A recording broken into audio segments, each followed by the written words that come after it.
आगे जलंधर का वृतांत है। एक और बड़ी सुंदर कथा नंदिकेश्वर व्यास जी को सुना रहे हैं। एक बार देवराज इंद्र और देवगुरु बृहस्पति भगवान शंकर का दर्शन करने के लिए कैलाश जा रहे थे। बृहस्पति जी हैं, उनके चेला इंद्र साथ में हैं।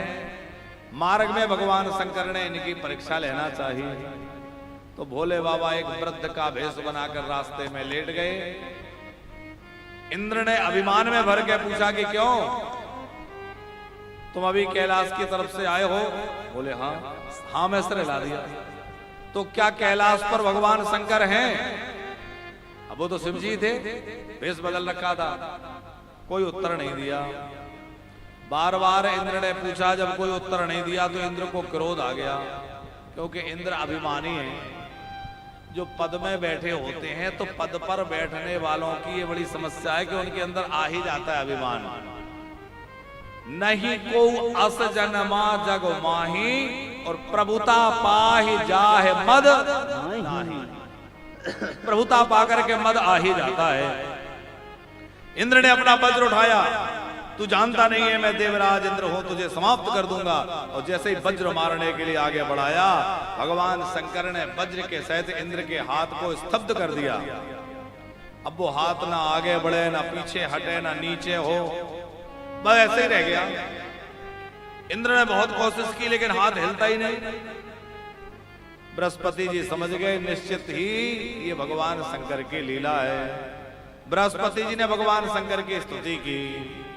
नमो देवाधिदेवाय महादेवाय चात्मनो महेश्वराय प्रभवे त्र्यंबकाय कपर्दिने।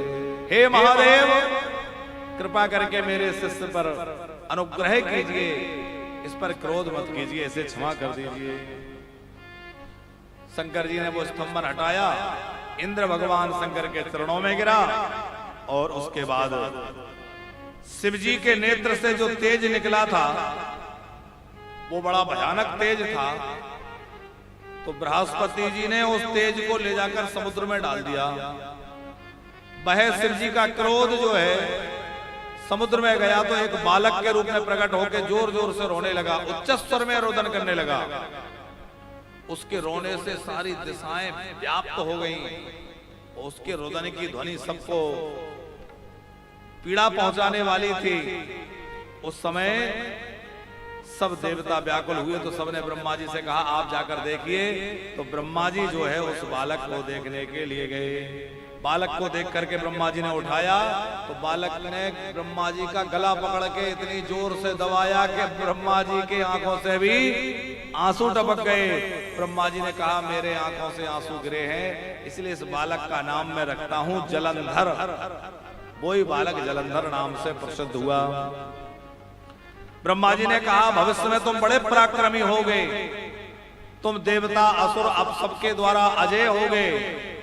अधुनैवेश तरुणः सर्वशास्त्रा पारेगा महापराक्रमो धीरो योद्धा च चरण दुर्मदा। युद्ध में बड़े दुर्दांत, बड़े पहलवान रहोगे, पराक्रमी रहोगे। धीरे धीरे वो जलंधर नाम का बालक बड़ा हुआ और काल नेमी की पुत्री वृंदा के साथ में उसका विवाह हुआ। पाताल में असुरों के साथ रह रहा था। उसने पाताल से सब असुरों को पृथ्वी पर बुलाया और सबकी सभा लगाई। तो उसने देखा कि राहु का सिर कटा हुआ है। राहु सिर ही सिर है, केतु धड़ है। उसने शुक्राचार्य जी अपने गुरु जी से पूछा कि ये सिर कैसे कट गया इसका। तो राहु का सिर कटने का सारा वृतांत शुक्राचार्य जी ने सुनाया। बोले हम देवताओं के साथ मिलकर के दैत्यों ने समुद्र मंथन किया, 14 रत्न निकले, अमृत को लेकर के भगवान मोहिनी बन के भाग गए और जैसे तैसे बेचारा ये राहु पी रहा था तो इसका मस्तक काट दिया। तब से ये 2 भागों में हो गया। जलंधर को बड़ा रोष आया कि अच्छा हम राक्षसों के साथ इतना बड़ा अन्याय हुआ, हम बदला लेंगे इसका।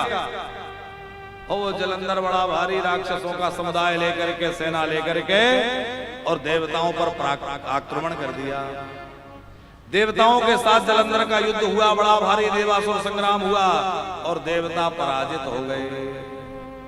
पराजित क्योंकि वो तो शिव के अंश से उत्पन्न हुआ है। जलंधर स्वर्ग पर अधिकार कर लिया और देवता विष्णु भगवान के पास गए। भगवान विष्णु से प्रार्थना की। भगवान विष्णु ने कहा कि इस समय जलंधर से लड़ने जाना ठीक नहीं है, लेकिन देवताओं ने बार बार प्रार्थना की, प्रभु आप हमारा कार्य हर समय आप ही बनाते हैं, हम कहां जाएं। और भगवान लड़ने जाने लगे तो लक्ष्मी जी ने रोक लिया।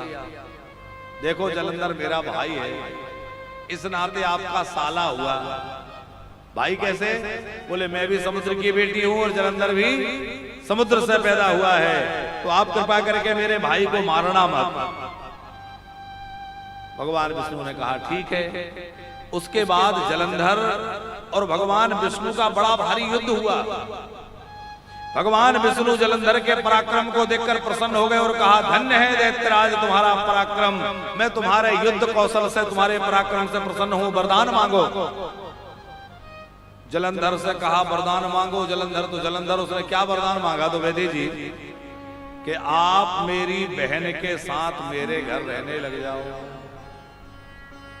यदि भावुक तुष्टोसी वर में तदस्मे मद भगन्या मया सार्धम मद गृहे सगणो बस। आप मेरी बहन जी के साथ मेरे घर में रहने लग जाओ। भगवान विष्णु ने कहा तथास्तु। और भगवान विष्णु लक्ष्मी जी के सहित अपने पार्षदों को लेकर के जलंधर के यहाँ जाकर के रहने लग गए। देवताओं ने कहा ये और हुआ, हमने तो भगवान विष्णु को युद्ध करने भेजा था, वो तो उसी के घर जाके चाकर बन गए, अब हमारी रखवाली कौन करेगा? भगवान विष्णु तो ससुराल समझ के वहीं बैठ गए। जलंधर का तीनों लोकों में शासन हो गया। आकाश, स्वर्ग, पृथ्वी और पाताल, तीनों जगह जलंधर का ही राज्य हो गया। अब नारद जी ने सोचा मुझे कुछ करना चाहिए, क्योंकि संत तो समाज को सुखी करने के काम में लगे रहते हैं। देखो संतों की जितनी भी प्रवृत्ति है किसके लिए होती है? समाज के लिए। अच्छा आप विचार करिए, नारद जी हर समय घूमते रहते हैं तो किसके लिए घूमते रहते हैं? उन्हें तो भगवान प्राप्त है, भगवान से उनकी बड़ी सन्निकटता है, भगवान उनको बड़ा प्रेम करते हैं, फिर भी नारद जी हर समय घूमते रहते हैं। क्यों? ताकि ज्यादा से ज्यादा लोगों को भगवान की भक्ति से जोड़ें, ज्यादा से ज्यादा लोगों के दुख दूर करें और लोगों को भगवान में लगा दें। समाज में भी आपको दो प्रकार के संत मिलेंगे। साधु जो होते हैं वो दो तरह से हैं, एक निवृत्ति परक और एक प्रवृत्ति परक। प्रवृत्ति का मतलब ये संसार की प्रवृत्ति से नहीं है, यहाँ आप बहुत ध्यान से समझना। निवृत्ति परक वो है कि किसी गुफाओं में जाकर, हिमालय में जाकर तपस्या करने बैठ गए और किसी एकांत स्थान में बैठ के तपस्या कर रहे हैं, तो उनकी वो तपस्या, उनका जो साधन है वो भी समाज के लिए है। और दूसरे हैं प्रवृत्ति परक। प्रवृत्ति परक क्या करेंगे? बड़े बड़े आश्रम बनाएंगे, बड़े बड़े मठ मंदिर बनाएंगे, बड़ी बड़ी धर्मशालाएं बनाएंगे, बड़े बड़े प्रकल्प चालू करेंगे। क्यों? ताकि समाज का हित हो। अच्छा बड़े बड़े आश्रम बनते देख करके कई लोगों के पेट में दर्द होता है। अरे ये महात्मा लोगों को क्या हो गया? कथा छोड़ के महात्मा लोग और ये सब कथावाचक लोग सब जो है आश्रम बनाने में लगे। कई लोग आलोचना करते हैं, आप कथा बोलना छोड़ करके कहां आश्रम बनाने के चक्कर में लग जाते हैं, क्यों आश्रम बना रहे हैं? हम उनसे कहते हैं भैया ये आश्रम का मतलब है जहां सबको आश्रय मिले। अरे हम अपने लिए थोड़ी बना रहे हैं। आश्रम बनाने का अभिप्राय है कितने दीनहीनों को आश्रय मिलेगा, कितने बेसहाराओं को सहारा मिलेगा, कितने भूखों को भोजन मिलेगा और कितने भटकते हुए लोगों को भैया स्थान मिलेगा रहने का, कितने लोग यहाँ आके रह पाएंगे। आप विचार करिए, कहीं भी कोई आश्रम बन रहा है तो उनके पीछे उद्देश्य क्या है? अपने लिए तो दुनिया बना रही है, अपनी कमाई से अपने लिए हवेली कोठी महल बना लेना बड़ी बात नहीं है, सब बना रहे हैं, लेकिन अपनी कमाई से, अपने परिश्रम से, अपने पुरुषार्थ से कुछ जोड़ करके और उसको परमार्थ में लगा करके लोगों के लिए कोई चीज खड़ी कर देना, ये बहुत बड़ी बात है साहब, ताकि दूसरे लोग उसमें आके रह सकें। अभी द्विवेदी जी हमसे, परसों नरसों की बात है, हमसे कोई कह रहा था कि वानप्रस्थ में कम से कम 2-4 कमरे तो आप अपने पास रखिए, क्योंकि आपके कोई ऐसे संत आ गए, कोई अतिथि आ गए, कोई विद्वान आ गए, आप उनको कहाँ ठहराएंगे? तो बात मन में आई कि वास्तव में 2-4 कमरे ऐसे होना चाहिए, पर नहीं है, क्योंकि ये जितने कमरे आप देख रहे हैं, जो कुछ बन रहा है, ये सब के सब कमरे बुक हैं और ये सारे कमरे वानप्रस्थियों को देना है। हम अभी भले ही बीमार हैं, चाहे जो भी है, लेकिन हमारा प्रयास ये रहता है काम रुकना नहीं चाहिए, तेज गति से करो, जल्दी से जल्दी कमरे बने और हमारे वानप्रस्थियों को मिल जाएं, वो यहाँ रह के भजन करें, कीर्तन करें और खूब आनंद से अपना बचा हुआ जीवन वृंदावन में बिताएं। हमारे पास कुछ रहे ना रहे इसकी क्या परवाह, क्योंकि घर से आए तो कुछ लेके तो आए नहीं, ठाकुर जी कृपा करके उधर पोषण तो कर ही रहे हैं, भागवत जी की शरण में बैठे, कमी किसी बात की है नहीं। पर यह है कि जो कुछ भी भागवत के रूप में, चढ़ावे के रूप में मिल जाए, चाहे दक्षिणा के रूप में मिल जाए, चाहे दान के रूप में मिल जाए, उसको सबको सदुपयोग करते हुए भैया दीनहीनों की सेवा में, इन बुजुर्ग माताओं की सेवा में और वानप्रस्थियों की सेवा में लगाना है। प्रवृत्ति करने का मतलब यह है कि हम प्रवृत्ति करते तो देखते हैं इतना बड़ा महल बना लिया, इतना बड़ा आश्रम बना लिया, इतनी जमीन खरीद ली, लेकिन किसके लिए? अपने लिए नहीं। इसलिए हमने जो भूमि खरीदी है, चाहे यहाँ की भूमि हो चाहे वहां, अपने नाम नहीं ली, बच्चों के नाम नहीं ली, ट्रस्ट के नाम लिए। और ट्रस्ट तो बदलता रहता है, भविष्य में नए ट्रस्टी आ जाएंगे।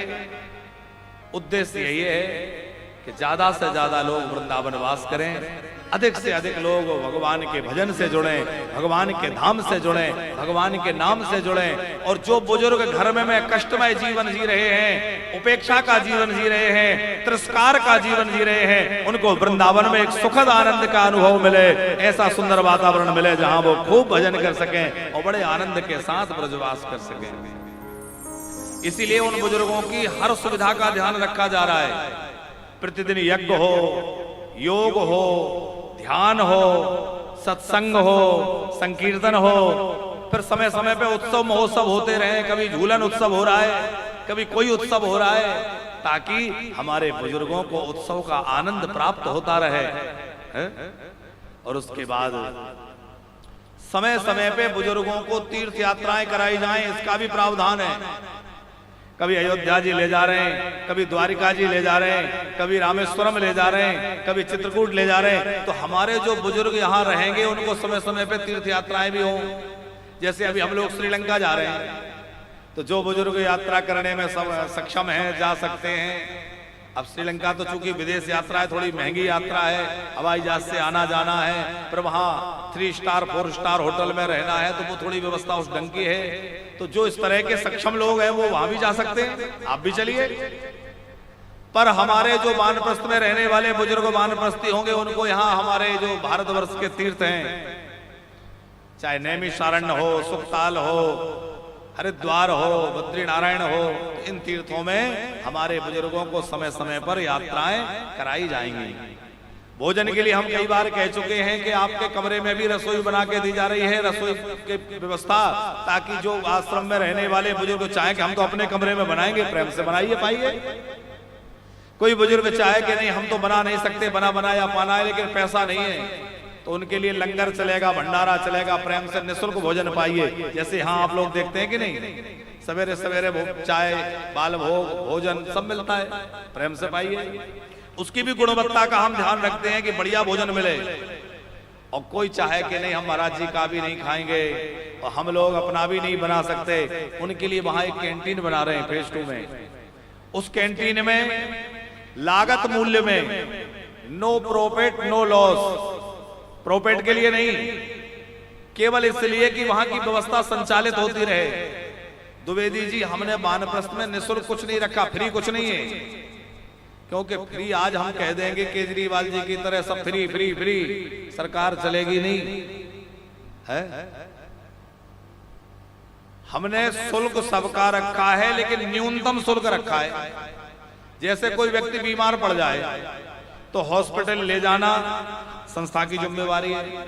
हॉस्पिटल में यदि एडमिट करना पड़े तो वहां रह के उनके दवाई कराना, वहां 10-5 दिन रहना पड़े तो वहां हमारा सेवादार रहे, जिम्मेवारी से इलाज कराए, वो संस्था की जिम्मेवारी है। पर इलाज में जो खर्चा होगा, पैसा लगेगा, ऑपरेशन हो या कोई बात हो, वो व्यक्ति को खुद करना है। इसी तरह भोजन है, कैंटीन बनाई जा रही है। अब कैंटीन में जो भोजन मिलेगा वो लागत मूल्य पे मिले, ताकि कैंटीन और आश्रम की व्यवस्था भी चलती रहे और आप लोगों को बढ़िया भोजन भी मिलता रहे। अब आज हम सब फ्री फ्री कह दें तो दान मांग मांग कर कुछ दिन तो आश्रम चला लेंगे, पर आगे कैसे चलेगा? तो हमारी इच्छा ये है कि उसको स्वावलंबी बनाएं, ताकि वो ट्रस्ट, वो आश्रम हम रहें तब भी, ना रहें तब भी व्यवस्थित रूप से आगे ऐसे ही चलता रहे। क्योंकि 550-600 कमरे वहां बन रहे हैं, अब इतने सारे लोग रहेंगे तो वो व्यवस्थित चलना चाहिए कि नहीं।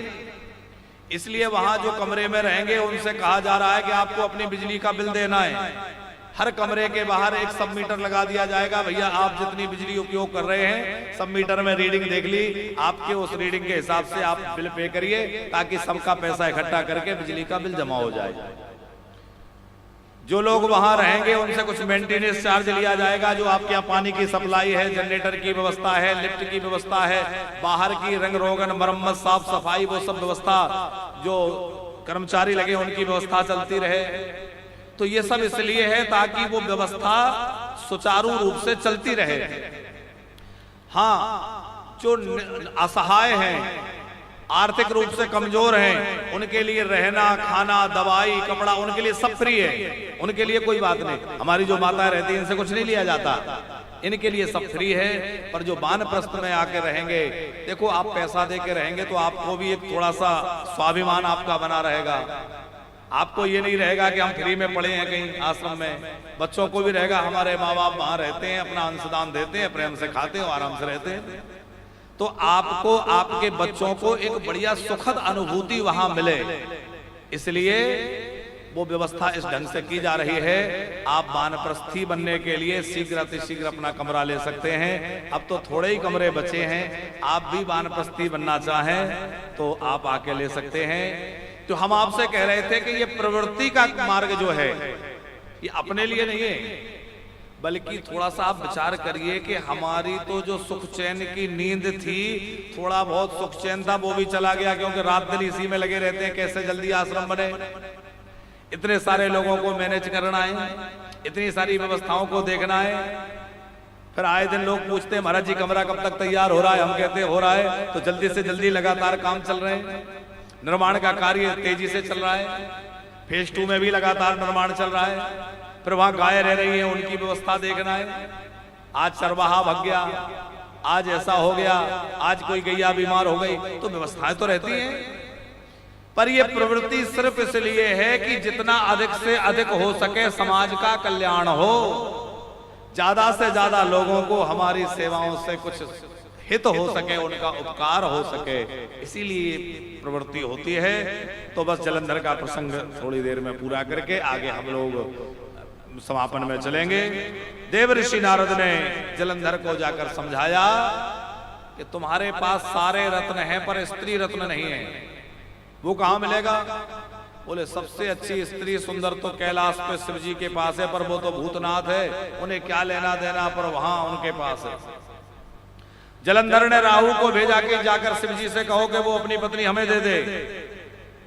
अब जलंधर जब गया तो भगवान शंकर को क्रोध आया और वहां कीर्तिमुख नाम का एक शिवगण प्रकट हो गया। कीर्तिमुख जो है वो राहु को खाने के लिए दौड़ा। भोले बाबा ने कहा, ये अमृत पी चुका है, इसको मारो मत, नहीं तो अमृत की महिमा नष्ट हो जाएगी। फिर जो है कीर्तिमुख भगवान शंकर के दरवाजे पे बैठ गए। और आज भी ऐसा नियम है कि शिव जी की पूजा को जाओ तो पहले कीर्तिमुख की पूजा करनी चाहिए, फिर भोले बाबा की पूजा करनी चाहिए। जलंधर ने बड़ी भारी सेना तैयार की, कैलाश पर आक्रमण किया। भगवान शंकर और जलंधर का युद्ध हुआ, लेकिन भगवान महादेव उसको मार नहीं पा रहे थे, क्योंकि उसके पास एक सती नारी के सतत्व का कवच था। देवताओं ने विष्णु भगवान से प्रार्थना की और भगवान विष्णु जलंधर का रूप बना करके और वृंदा के पास गए। वृंदा ने अपना पति समझ करके आलिंगन किया। उस आलिंगन के प्रभाव से उसका सतत्व भंग हो गया। देखो, सती नारी को पर पुरुष का स्पर्श भी नहीं करना चाहिए। वहां कोई समागम नहीं हुआ, केवल स्पर्श से उसका पातिव्रत्य नष्ट हो गया। इसीलिए हमारे यहां परंपरा है कि स्त्रियों को किसी महापुरुष के चरण भी छूना हो, प्रणाम करना हो तो दूर से प्रणाम करें। चरणों को भी स्पर्श करके प्रणाम नहीं करना चाहिए। माताओं को, स्त्रियों को पर पुरुष का स्पर्श भी निषेध है, दूर से प्रणाम करें। जलंधर के भेष में भगवान विष्णु गए। क्यों? बोले वो अपने पति के रूप में परमेश्वर को देखती थी, तो परमेश्वर पति बन के आ गए।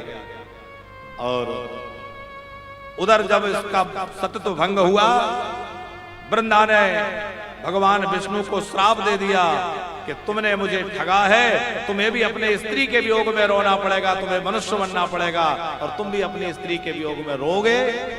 उधर भगवान महादेव ने त्रिशूल उठाया और त्रिशूल के द्वारा भगवान महादेव ने जो है जलंधर का वध किया है। बोले सत्यदेव शंकर भगवान की जय।